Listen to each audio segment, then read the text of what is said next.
Hi folks, Redneck Reloader here. Thanks for joining me. I'm on the couch today for two reasons. One, I'm primarily going to be talking in this video. I'm not really doing any reloading demonstration or anything. I want to talk about reloading data, where you get it, how you use it, what's right, what's wrong, whatever.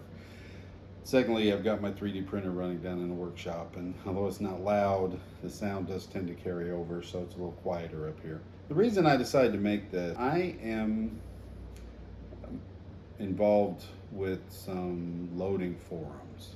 Specifically, there's one on Facebook that I do quite often. I don't get on the forums a lot. I'm too busy, but occasionally I will. So the other morning I got up, was sitting here having my coffee. I decided to jump on the reloading forums, kind of scan through the posts. I usually just kind of read through, see what kind of problems people are having. I see a lot of the same ones over and over again. I don't always offer advice just because people jump on me, because mine is not usually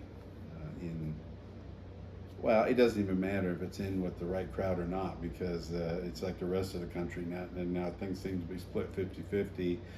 If you say it's raining, you're going to have 50% that are going to say it's not. So there was a post the other day. The gentleman was asking about polishing brass and what everybody's opinion was. I gave my opinion, and man, it turned into a mess. It was a big, long bunch of crap about toilet paper and when toilet paper was invented and whether you use it or not.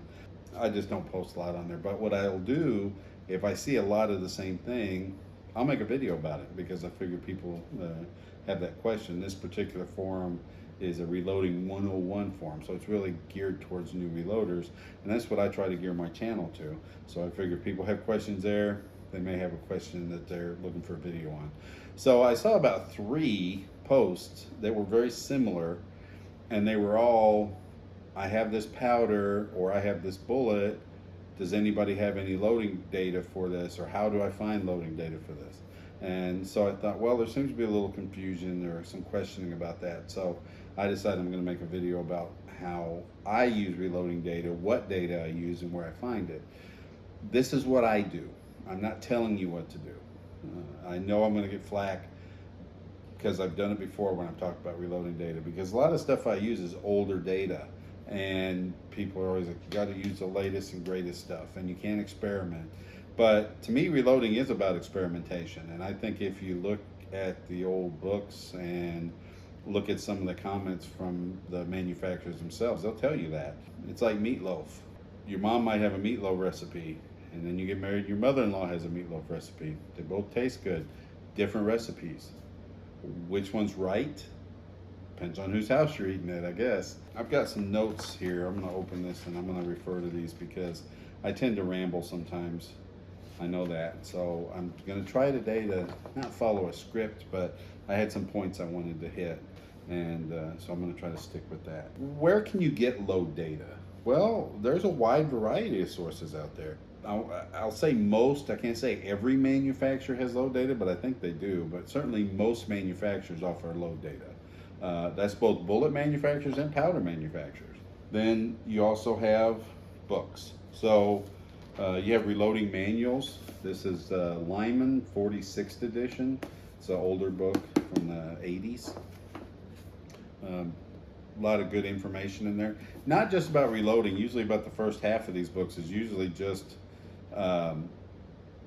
about the basics of reloading and things to look for, pressure signs and stuff like that. And then the rest of it has load data recipes, if you will. You can also, if you write the manufacturers, or usually if you go on their website, they usually offer a guide. So this is a Hodgdon data book, and it's just like a smaller version of their reloading manual. It doesn't have all the information about how to reload and things like that, but it's got a good sampling of their load data in it. And they'll send you these for free. So like I said, if you go to their website, they usually have a little link. If you click on it and give them your address, they'll mail you one of these. I've got a few of these. They're handy, quick little references. These are great, these gun guides. So this is one that's combined for 9mm and 45 ACP. This has data in it from a lot of different sources that compile it. So you get the different powder manufacturers' data, the different bullet manufacturers' data. And so if you like to compare data, you can do it within this one book. There's a lot of PDFs online. The first one I started using, one that I still reference a lot, I really like, is the Lyman 44th edition. It's from like 1967. Same book as this, it's just the older version of it. There is a version of that available online. Someone has scanned it, posted it up. If you go in there and search Lyman 44th edition, you'll find it. It's a PDF. I've downloaded that, I have it on my phone.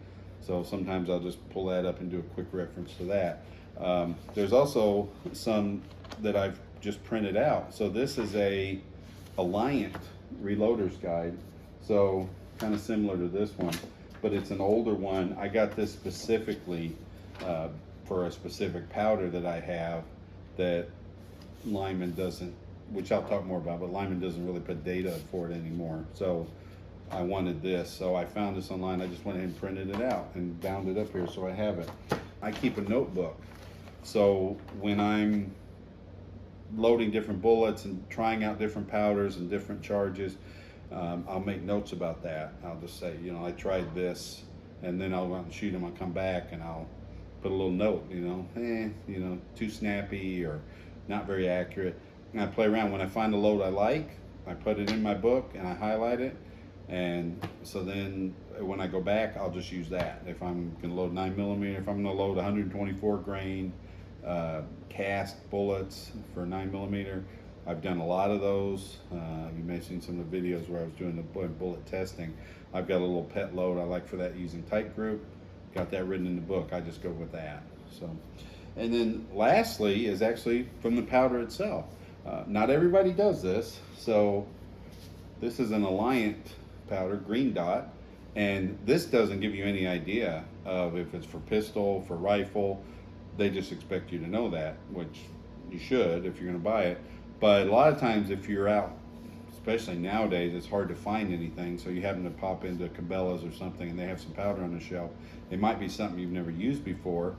You might be wondering if you can. And if you got your phone, you can always Google it and try to see what it's for and stuff. But Hodgdon powders, they actually put load data on their powder. So this is some H335, and it's got load data here for 223 Remington, a couple bullet weights, 22 PPC, 6mm PPC, 30-30 Winchester, and a 444 Marlin. So I can look at this if I'm buying this for 223 and say, yep, there's load data for it right there.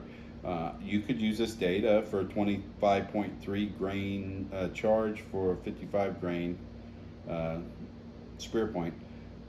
There you go. You got some load data you can use. It's got the overall length and the velocity printed on it. It's pretty complete load data right on the powder.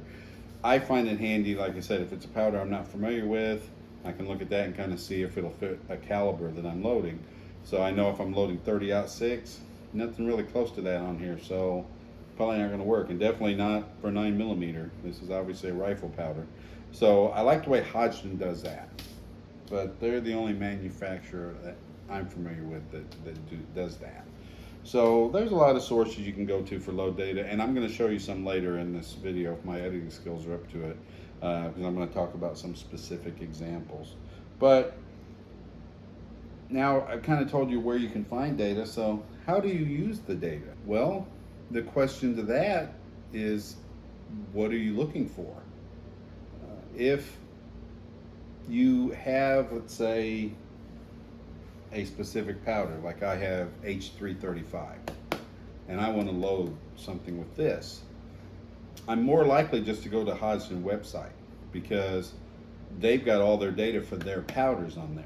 So if I have a specific powder, then I can go there and find it. Now, I might be able to find that load in my manual, if I pull it out, but the manual is geared more towards everybody's powders. So they may not quite have as much data.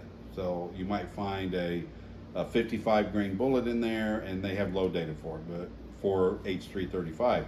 maybe you're going to load a 52 grain and they may not have that. So you can definitely get that data from there. So that's what I see a lot is people have a specific powder that they've bought and they want to know, can I load 30/30 with this? Well, go to the website. That will tell you better than anything else. Now, if you have a specific bullet and you want to get specific data for that, well, then I would go to the bullet manufacturer. I stick in here, I'll show you now, if I can stick it in here. I'm looking at loading a new round for me, 7.62 by 39. I was looking at a specific Barnes bullet, so I went to their website, and here's the load data that they have for it. So you can get specific bullet data there. You're just wanting general information, then the manuals are good. If you're loading cast bullets, that's a little trickier, and I'm going to talk about that a little bit more later. But there's not a lot of information for cast bullets on new stuff, these new coated bullets. The older manuals have a lot of cast data, but some of the bullet profiles that were popular back then aren't popular now, and so it's kind of hard to find data. You get a lot of mixed information on that online if you ask people. And some people will say if you're going to use the polymer coated bullet, to use regular cast data. Other people will say no, you use jacketed data or copper plated data. I'm going to throw my 2 cents on that more towards the end of this presentation. But one spot that I have found that's good for cast data, a lot of the manufacturers are starting to add it now because those bullets have gotten those polymer coated bullets have gotten very popular. So most of the manufacturer's website will have some data on it. You can go there and get data. It's pretty good. There is a specific cast bullet manufacturer, polymer coated bullet manufacturer named Eggleston Munitions, and I've done a bullet review on theirs, and they make great products. They've got a wide variety of colors. If you're wanting, hot pink or zombie green bullets, they're probably going to have it. They are putting load data on their site, and here's an example of it for their 9mm, one of them.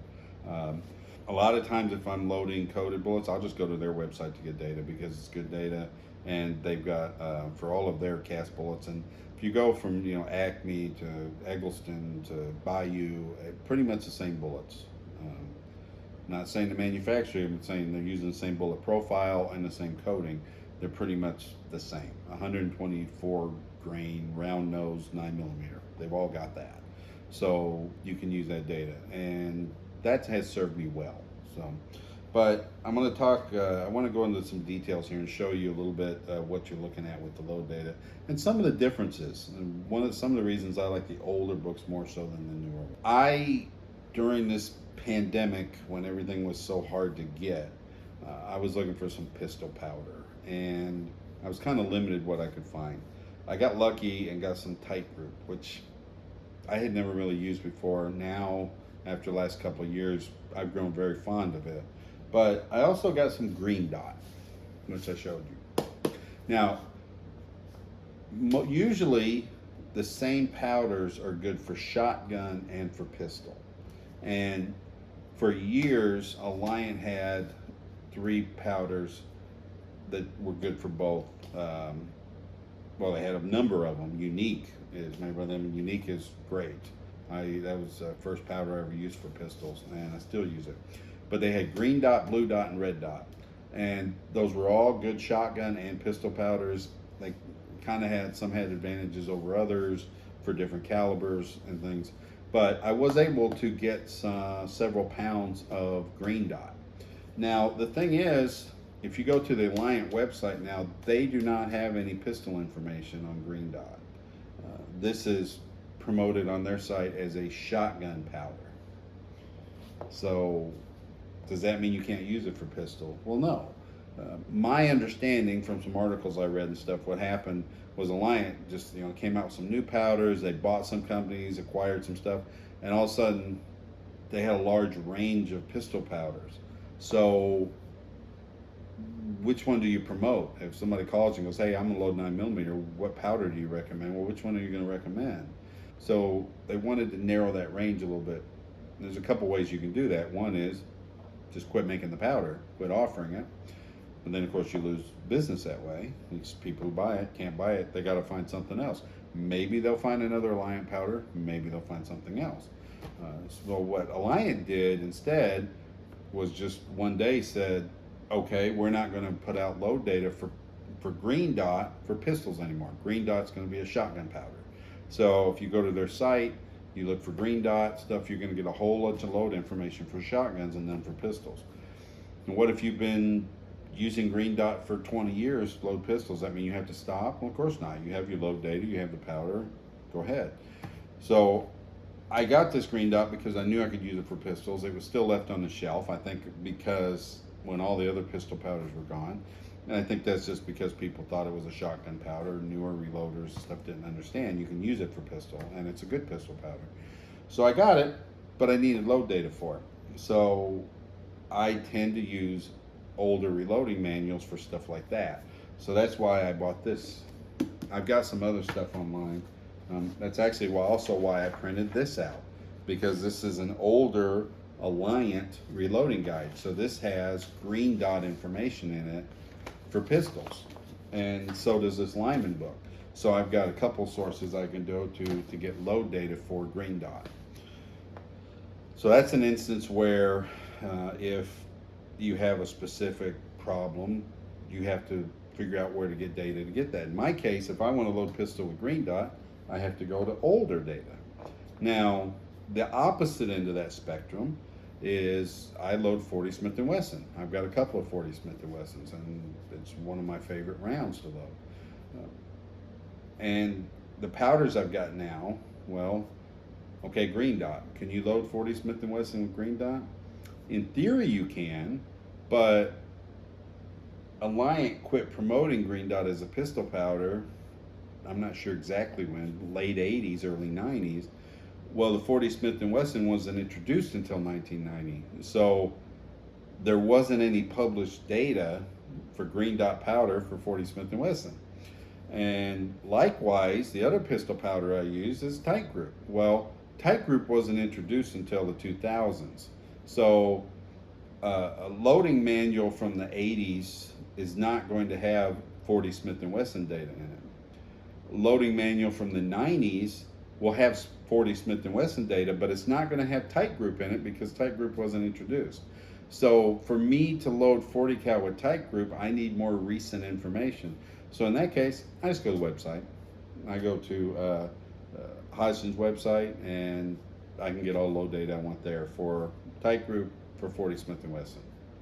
So you got to look at what your needs are to go to different sources. So I could also get load data right off the Hodgson powder. On Tight Group, they've got 40 Smith & Wesson listed, I'm pretty sure, if I remember right. I don't generally use that. That load data is a little different. All they do is post a max load, and then they tell you to reduce it by 10%. When you go to the loading manuals, I usually have a minimum and a maximum, and sometimes they give you a little bit more data, which I want to talk about now. So let me go to my notes. So I'm going to show you when you open the book and you go to the load data for specific caliber, the first portion of it, they will have a photograph of the round, a drawing of the round, dimensional drawing with all the specs. That'll give you case length with a minimum and maximum, so it'll tell you where to trim to, or if you have to trim, and it'll give you a maximum overall length. I've never really seen them list a minimum overall length. It's always a maximum, and that's usually for what's going to feed through your magazine if you're using semi-auto, and also fit into the chamber. So the maximum is important. Minimum, not so much so. Now people will tell you if you reduce the overall length, so you got the same powder charge, same bullet, but you're pushing the bullet further into the case, then that's going to increase pressure. So if you're up towards the max, that could be a problem. That's where the experimentation comes into. You got to figure that out. But for example, when I load 45 ACP, I have to load mine very short because of the chamber of my gun. If it's long, it won't feed. It gets into the lands and grooves. So I have to load them very short. So I tend to load those on the lower end of the charge scale. They'll tell you the way to work up a load is to start at the very bottom and then work your way up. Increase it by 0.2 grains. Start at 4.0 grains and then try it. And then if it doesn't cycle your gun or it's dirty, go to 4.2. Try that. Work your way up towards the maximum. If you get to the point where you're starting to see pressure signs, stop, back off. Also, you may not need it loaded to maximum. I'm going to show you here in a minute. We're going to get into some load data, and sometimes the most accurate load is not the maximum load. So I generally have found that if a range is from, let's say, 4 to 5 grains, I'm usually looking more like 4.7, 4.8. For me, tends to be the more accurate load and cycles well and runs good. So you have to take that in consideration. What are you looking for as far as performance wise? So let's take a look at some specific cases. So I'm going to pull up here the Lyman 44th edition. And this, we're looking at the 124 grain jacketed bullet for 9mm. And I didn't show the upper portion. It shows the overall length or what specific bullet is being used. That's something, that's where these older manuals, they kind of rely more on you and a little experimentation. So you figure that out. People nowadays with the newer manuals, I notice it'll say, use this Barnes bullet, this powder charge, this primer, this case, and people want to stick by that. And if you say, well, I don't have that, I'm going to use a different primer, and oh my God, you're going to blow up the world and the sun's going to turn to blood. No, that's not the case. You see these older manuals, they didn't even list a lot of that information because it wasn't really relevant. And they kind of expect you to figure it out a little bit. To me, people who reload are the type of people that like to tinker. So we're looking at the Lyman 44th. So up at the upper portion, which is not shown here, it'll give you all the dimensions of the round and stuff. But here's where we're looking for data. They list some different powders here. They list starting charges and minimum and maximum charge. So that gives you a range that you're safe to play in. You don't want to get outside that range because you can have pressure spikes or you can have squib loads. So that gives you a safe range to kind of play in a little bit. That doesn't mean, it's not an absolute that that's the only range you can work on. They're saying this is what they tested and they show the pressures that they achieved.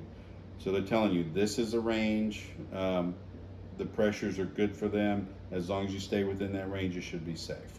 So they do not list an overall length. That's just kind of a given. You just have to play with it. You have to know that if you're going to have really short rounds because you're seating the bullets very deep, you definitely want to start down on the lower end of the scale. But they don't give you that data. That's for something for you to work out. One of the things I really like about the Lyman books, this is an old one, this is 1967, is it gives you a couple of pieces of information that they list down below there, and you'll see one is accuracy load. That's the load that they achieved the best accuracy with. And the other one is a factory duplication load. That's the load that they found most closely matched factory velocities. So if you're wanting to make the most accurate loads, that kind of gives you an idea of what they experience as far as which powder and which charge. If you want to duplicate factory ammo, let's say you have a lot of different guns in 9mm, or you have a lot of friends or family that come over and shoot, and you want to make sure it's going to function well in everybody's gun and cycle well and stuff, then you might want to look more towards the factory load. So this gives you some guidelines. Okay, so let's move on to a new one. This is the Lyman 46th edition. So same manufacturer, same guide, but newer edition. So in this case, they still list the accuracy load and the factory duplication load. They also will designate if it's a compressed powder charge. They just do it slightly differently now. Instead of just writing it underneath like they did in the 44th edition, now they put a two plus signs stacked on top of each other for the factory velocity duplication load. And they put an asterisk next to the most accurate load. And they just put a plus sign next to it if it has a compressed powder charge. So looking at the 115 grain jacketed hollow point, they list the overall length as 1.090. Does that mean that you have to load it at that? No, they're just telling you that's what they got these results at. So they're telling you if you're going to load it shorter than that and seat the bullet deeper, then you're probably going to see higher pressures, and you want to be aware of that and adjust for that. So in this case, you can see they offer a little bit more variety of powders, and their information shows their accuracy load as being with 700X, and that's at 4.5 grains, which happens to be the maximum. As you can see, they have a starting suggested grains on the left, and then on the right side they have the maximum load, and those are highlighted. That's pretty common in most books. They will highlight, shade the maximum load. So the range for 700X is 3.1 grains to 4.5 grains, with 4.5 grains being the most accurate load they tested, so it's maxed out there. Now, going down below that, you see that for their factory duplication load, they were using SR 4756. So just shows you what they came up with their data. So once again, 6.2 grains, that one's max. That's not always the case, as you saw back with Unique, with the other one we looked at in the older manual. It was a max. I'm trying to go from memory now because I don't have it pulled up, but I think it was 5.8 grains was the maximum, but their accuracy load was 5.5 grains. So it's not always maxing out, but that does seem to be the case a lot of times when you're looking for accuracy, is it will be maxed out a little bit more. Another book we're going to look at now is the Lyman Cast Bullet Handbook. This is from 1980. This is the only one I've seen. As far as I know, Lyman just did this 1980 book. There might be a newer one. I don't know. I've never seen one. As far as I know, this is it. But the Lyman Cast book, this is a reloading data that Lyman put out specifically for cast lead bullets. And here we're looking at a 115 grain cast bullet, and it says number 358345 next to it, and it shows a little picture of the profile. That number 358345 is the part number for the Lyman bullet mold that was used to cast this bullet. So they list it by their molds. And in this case, you can kind of see the load data. You're getting an idea how to read it now. They also list the accuracy load, and it is 10.8 grains of Winchester 630 powder, which is unfortunate because Winchester doesn't make 630 anymore. Doesn't mean the data is worthless, because there's still some floating around. You might go to a garage sale and find an unopened can of it there or something. So, or somebody might have 10 pounds of it in their basement because they've been reloading with it for years. So you can still be valuable data, but it's not a bullet. That's not a powder that you can go and purchase anymore. So take that as you will. So that gives you an idea how to reload data and what information you're trying to get out of it. Now, something I wanted to address is, does the type of bullet matter? Not really. 115 grain bullet, the charge is pretty much going to be the same, whether it's a round nose bullet or a hollow point bullet. That's not really going to make a difference. Physics doesn't see the bullet shape. So you get the powder charge, it's going off and it's propelling that 115 grain jacketed bullet down the barrel. The pressures are going to be the same whether it's a round nose bullet or a hollow point bullet. How about bullet material? Does that make a difference? Yes. if it's a cast bullet versus a copper jacketed bullet versus a copper plated bullet, that's going to make a difference. And what's the difference between those two? Well, you've got the lead bullet. A copper plated bullet is a lead bullet that has a thin copper plating on top of it. So performance-wise, it's going to be much more like a pure lead bullet as far as softness and stuff. A jacketed bullet has a copper jacket over a lead core, so the jacket is thicker than it is on a copper plated bullet. So that it's going to perform a little bit different. It's going to be a little harder. It's not going to compress the same going down the barrel as it engages the lanes and grooves. So there's a little difference between those. But overall, they're similar. So let's just look at some data here.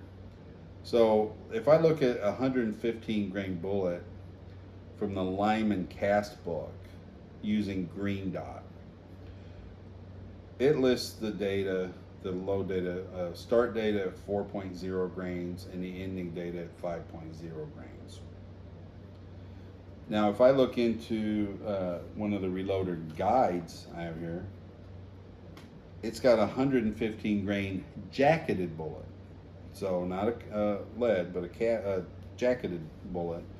And it lists the maximum for Green Dot at 4.7 grains. So looking at that, it would tell you that you can load a cast bullet up to 5.0 grains of Green Dot, but a jacketed bullet, the max is 4.7 grains.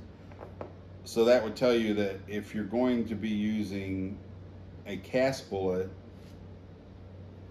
and you're looking at jacketed load data, then you can go a little higher.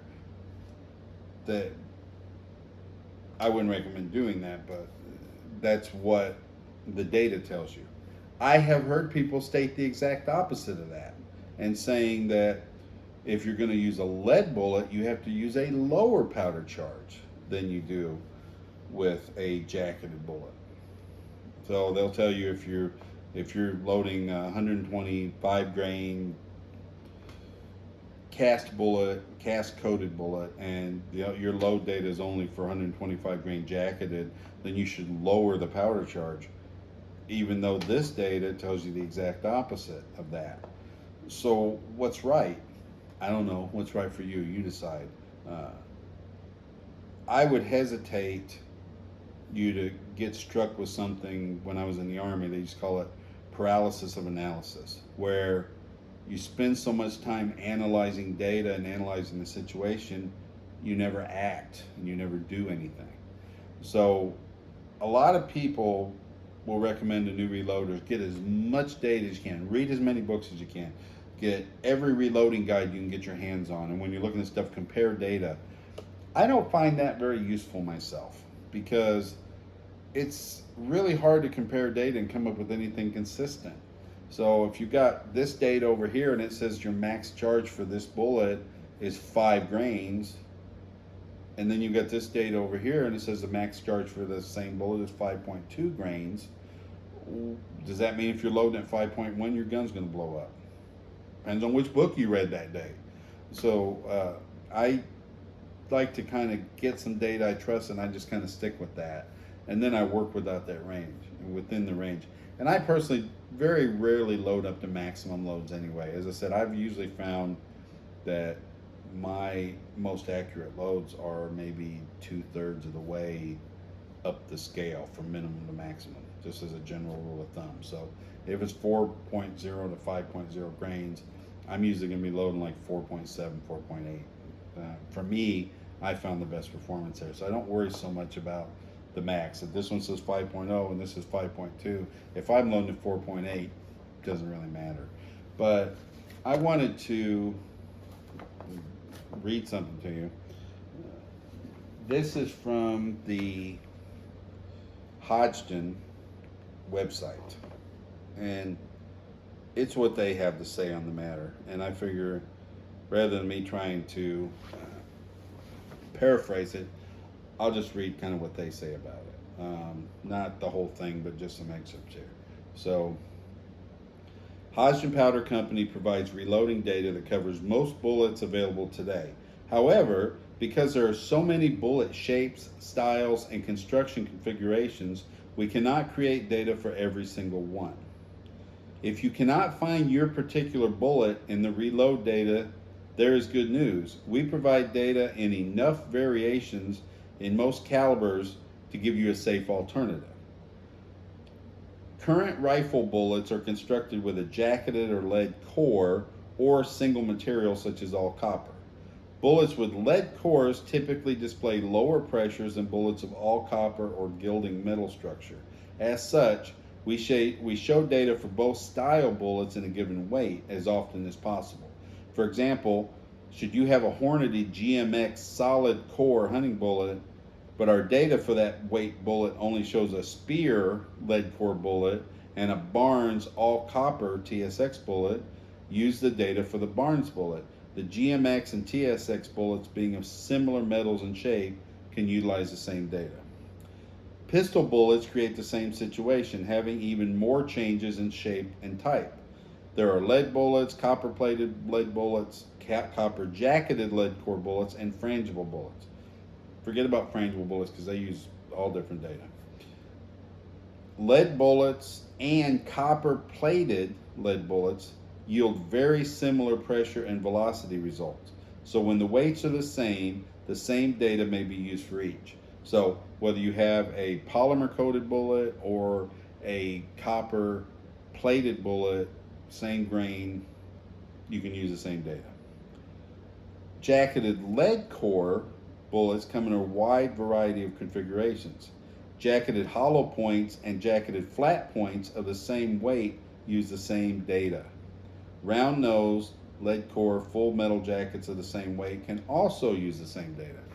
So right from Haas saying if you've got a 124 grain 9mm bullet and you've got a hollow point and you've got a truncated cone flat point bullet or you've got a round nose bullet, they're all 124 grain jacketed bullets. They can use the same data. A lot of people will tell you like, no, if you're going to use a hollow point, you've got to use different data. No, you don't.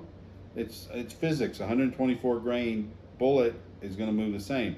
The material slightly different. So if they're all the same jacketed bullet, they can use the same data. If they're a lead bullet or a plated lead bullet, they use the same data. Simple. Okay. That's a little bit where this experimentation comes in.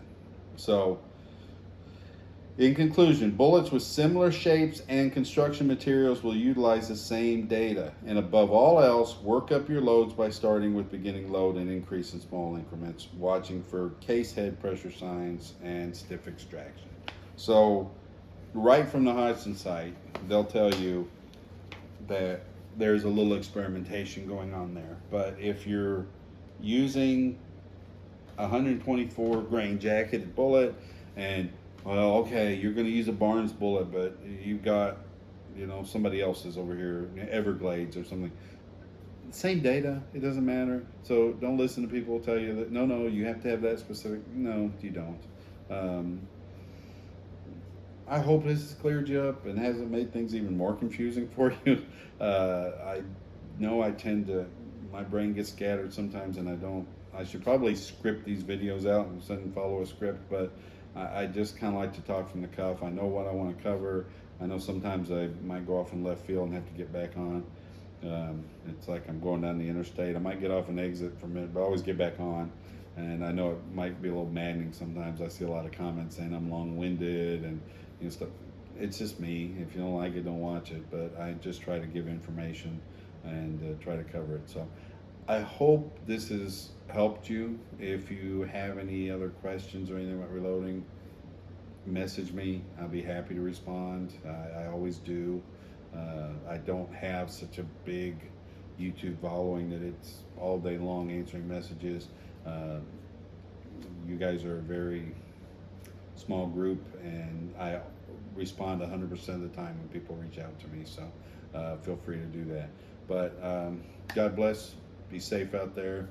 Have a good day.